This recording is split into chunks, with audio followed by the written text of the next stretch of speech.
Le récent coup d'État de l'Égypte nous interpelle. Il nous interpelle d'ailleurs à plus d'un titre. La première question que je me suis posée, c'est est-ce qu'un coup d'État peut être démocratique? Est-ce qu'un coup d'État militaire peut être légitime? Est-ce qu'il peut être supporté par la force populaire? Est-ce qu'un coup d'État opéré par des militaires peut être défendu par la communauté internationale? Ces questions sont les questions que pose le récent coup d'État en Égypte.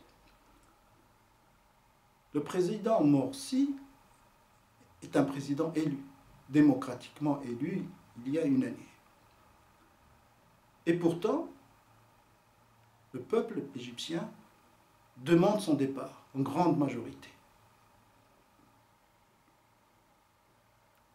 Est-ce qu'un coup d'État peut être démocratique? C'est la question que l'on pouvait se poser aussi en 1971 lors de la tentative de putsch de Srelat au Maroc. La situation des années 60 au Maroc était sur le plan économique et social plutôt tendue.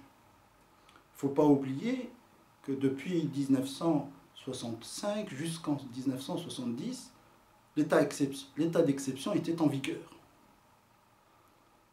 Ce n'est évidemment pas la raison pour laquelle les putschistes ont essayé de renverser la monarchie. Il n'empêche que le peuple n'a pas réagi à l'époque, évidemment, comme le peuple égyptien. Je dirais même qu'il n'a pas eu le temps de réagir, puisque la tentative de putsch a été une surprise, elle a été maintenue au secret. Il n'empêche, l'essai historique Autopsie d'une trahison pose moult questions sur l'histoire de deux tentatives de putsch au Maroc et se termine par les leçons à tirer de ces deux tragédies.